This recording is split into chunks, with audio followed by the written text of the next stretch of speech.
Nel 1418 venne indetto un concorso per realizzare la cupola della cattedrale di Santa Maria del Fiore a Firenze. La cattedrale, la cui costruzione era iniziata nel 1296, era rimasta priva di cupola.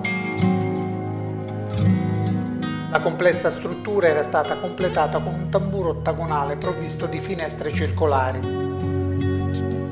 Il progetto e la costruzione della cupola risultavano particolarmente complessi per via del diametro di 42 metri che la stessa avrebbe dovuto avere alla base. Qualunque idea fosse stata avanzata fino a quel momento non risolveva i tanti problemi relativi alla pesantezza e alla grandezza della struttura completa. Al concorso partecipò Filippo Brunelleschi che con una soluzione innovativa vinse, convincendo i giudici con un ardito progetto. L'idea prevedeva una cupola autoportante che non necessitava dell'utilizzo dei sostegni di legno chiamati centine, che erano in uso nella tecnica tradizionale.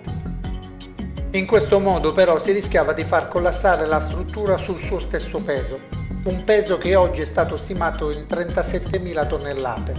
A questo pericolo Brunelleschi rispose costruendo due calotte, una dentro l'altra.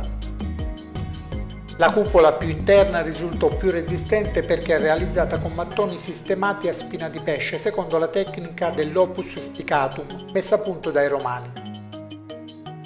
Si servì di impalcature fissate alla struttura muraria che venivano rialzate man mano che i lavori proseguivano. La calotta esterna è provvista di costoloni in marmo che non hanno nessuna funzione strutturale e di mattoni rossi. È sormontata da una lanterna collegata ai costoloni da 8 contrafforti. In cima si può ammirare una sfera di rame e una croce che furono opera del Verrocchio.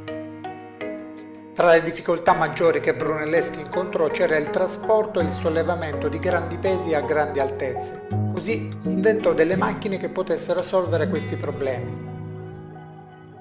Nella parte interna della cupola Brunelleschi aveva previsto la realizzazione di un mosaico, che però non fu mai realizzato perché avrebbe potuto appesantire la struttura. Nel 1572 furono iniziati i lavori per realizzare un affresco con il Giudizio Universale, realizzato in parte da Giorgio Vasari e in parte da Federico Zuccari.